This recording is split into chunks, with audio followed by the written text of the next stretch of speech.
The Kilver Stone. This is the runestone that was buried for a good reason. In 1903, on the island of Gotland in Sweden, archaeologists uncovered a flat stone in a young boy's grave. It was inscribed with a full Elder Futhark, which is the oldest known runic alphabet. Now, the Kilver Stone was found during the excavation of a cemetery near a farm. Now, in 1903, the stone was a flat limestone rock used to seal a grave, and the inscription was written on the underside and could therefore not be read from above. The dating of the stone from 400 CE is based upon the archaeological dating of the graves. Now, here's where it gets a little unsettling. The final ruin on the Kilver Stone resembles a bind ruin, often associated with curses. The stone was quickly kind of reburied by locals, but not because it was irrelevant, but because of what followed. A string of bizarre demises in the excavation team, including one man who reportedly gouged out his own eyes before passing. That led to rumors that the stone was indeed cursed. Locals claim the ruins weren't just a memorial, but a binding spell meant to trap a malevolent spirit within the grave. Now, Swedish museums now list the Kilver Stone as,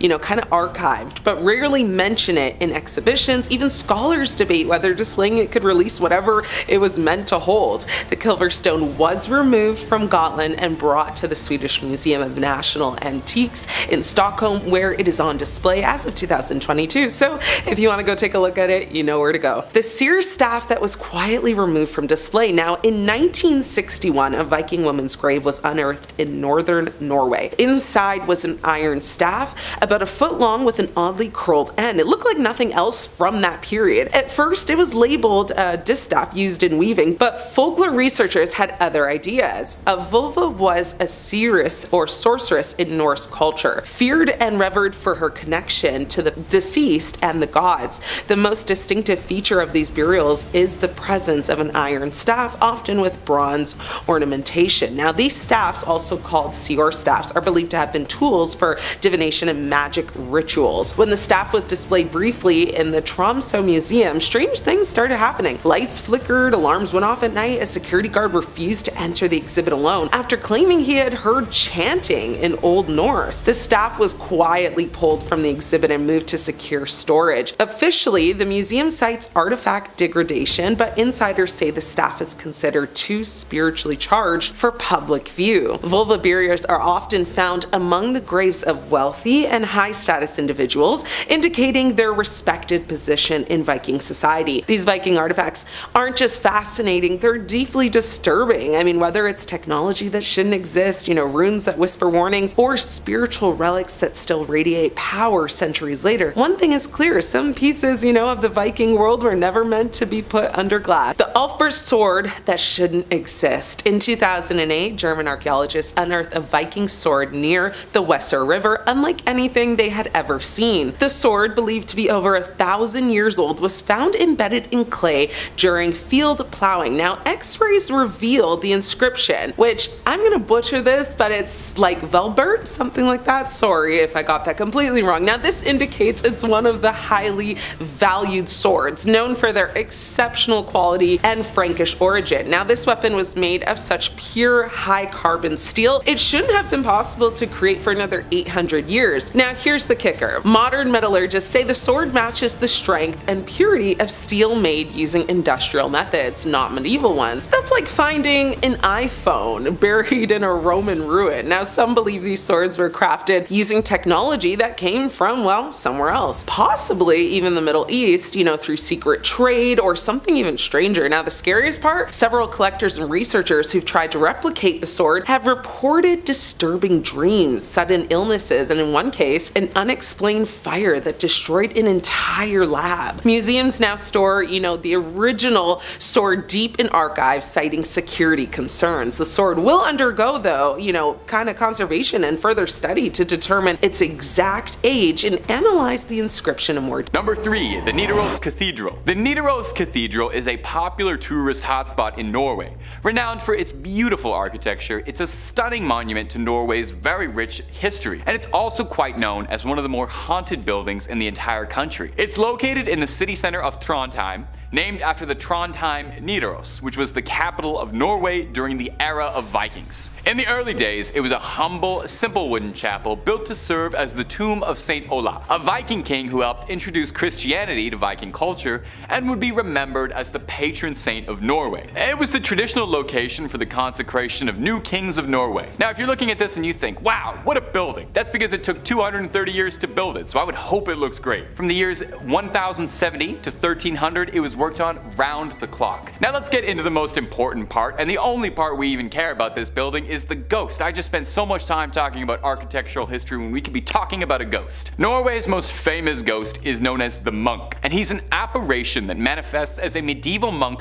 with a bloody gash along its throat, dripping onto the floor. The monk's first sighting was in 1924, and since then has become a bit of a staple of the cathedral, with countless sightings and tourists reporting hearing, seeing, or feeling the monk around the cathedral. The first sighting was from a bishop's wife during service, and she claims that she saw the monk standing behind the congregation with bright glowing blue eyes. She said his face was sharp and glowing, and when he raised his hand, that blood started to pour from his throat. The priest who was tending to the service at the time claims that while he was speaking, he felt an unspeakable pain in his throat, as if something was lodged in it.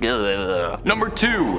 Viking Graves. Now, the Vikings were a very superstitious people. Ghosts were a very common belief and possible threat in medieval Norway. Your soul could go just about all over. You might end up in Valhall, the realm of Odin, where you can drink and fight to your heart's content for eternity, or you could end up in Folkvanger, Freya's realm, a lush, bountiful field that sprawled forever, or you could end up in Helheim, which was just a terrible, cold, dismal place. Imagine spending your entire life in freezing Scandinavia, dying, and then waking up in a different freezing afterlife. I would be so upset. Of course, if you didn't qualify for any of these afterlife options, you could always end up with your soul trapped on the earth and reanimated as a ghost or a corpse zombie monster called a Draugr, which anyone who spent too much time inside of any of Skyrim's caves can tell you are a real nuisance. So Vikings had to come up with all sorts of ways to make sure that nobody came back to cause any problems for the village. No doubt you've heard of Viking funerary ships or their pyres, where their dead were sent off into the water in a longboat with possessions that might befit them in the afterlife,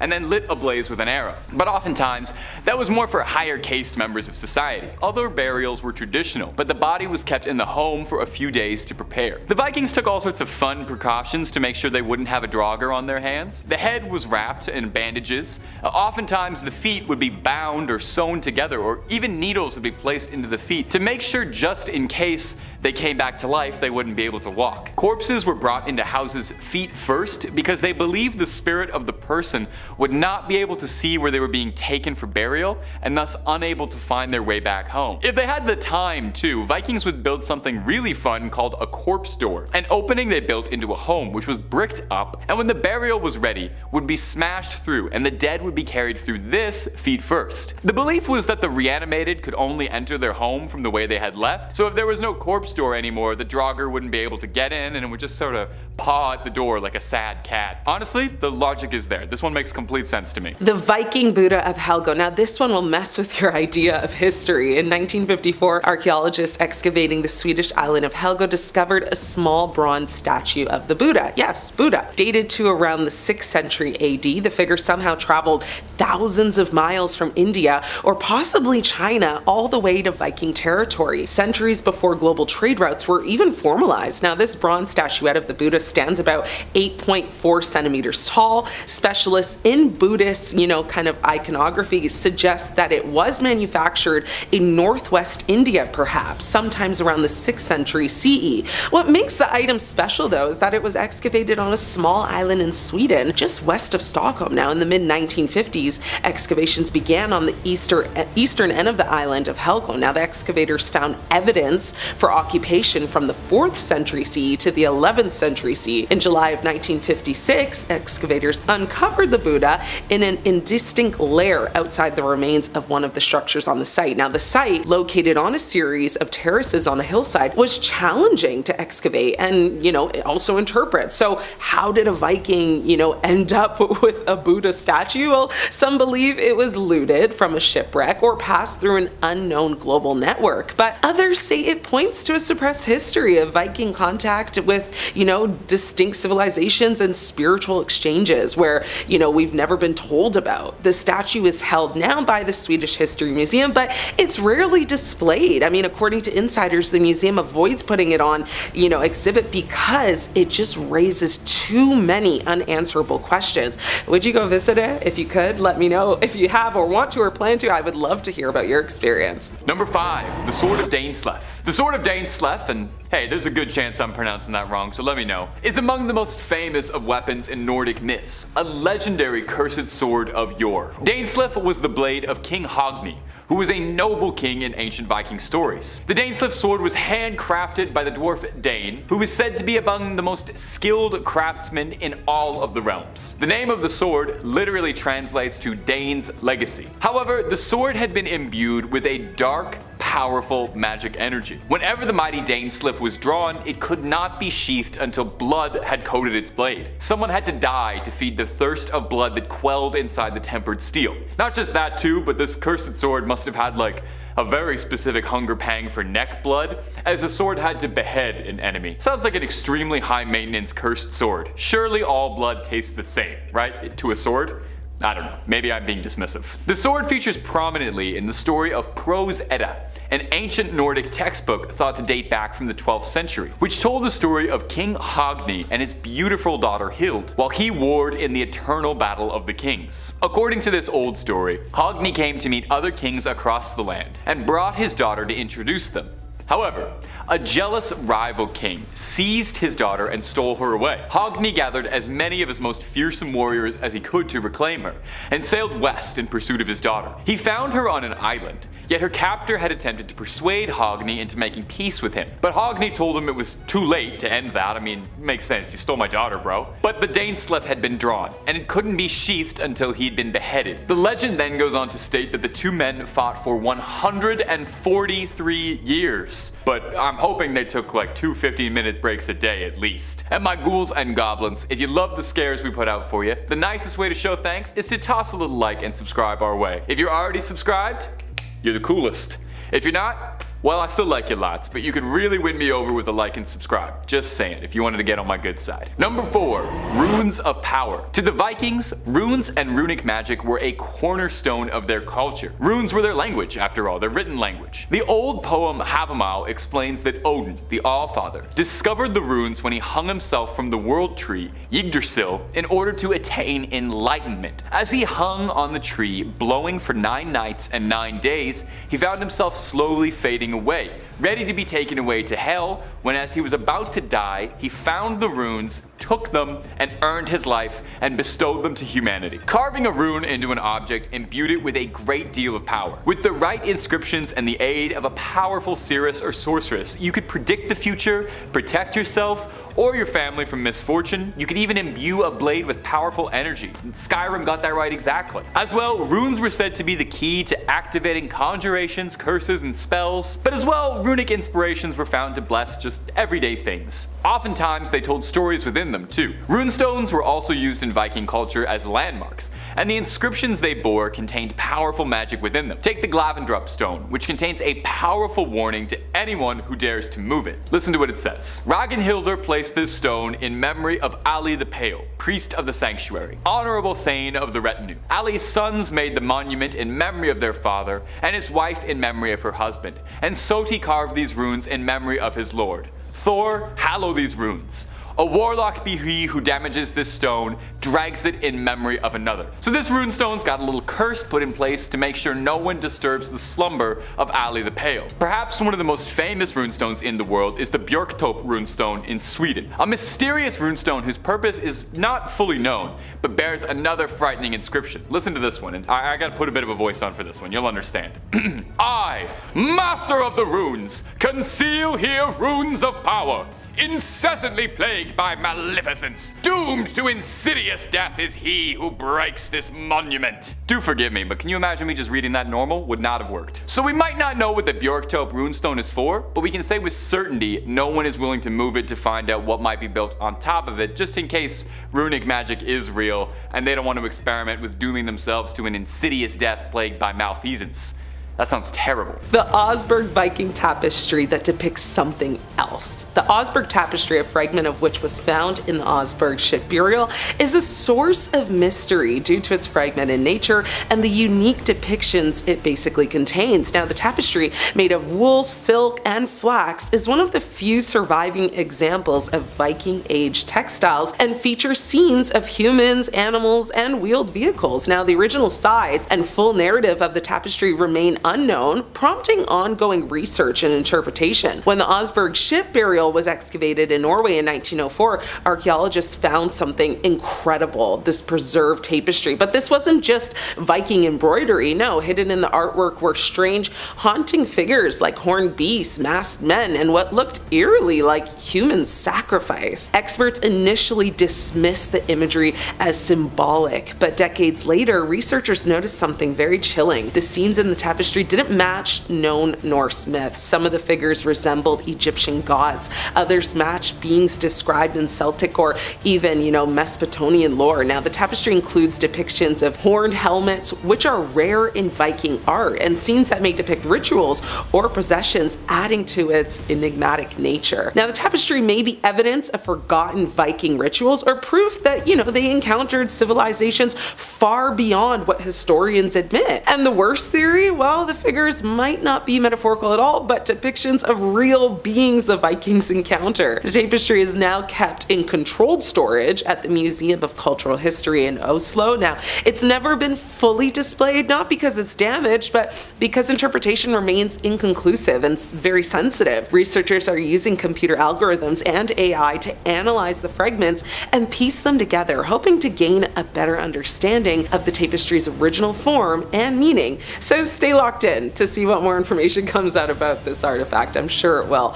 The Augsburg burial ship, however, contained a very rich collection of grave goods, including 2 female skeletons and a variety of artifacts, suggesting the women were of high social status. These items include textiles, household and farm equipment, a wooden cart, 4 sleighs, and 5 carved animal heads. The ship itself, along with many of the artifacts, is remarkably well preserved and on display at the Viking Ship Museum in Oslo. And number 1, the Dorset Grave. The Dorset mass grave is one of the scariest and confusing archaeological discoveries ever discovered. Let me ask you, what's more fun than a barrel of monkeys? You might be thinking a barrel of Vikings? No, I'm thinking about a mass grave full of headless Viking bodies. No?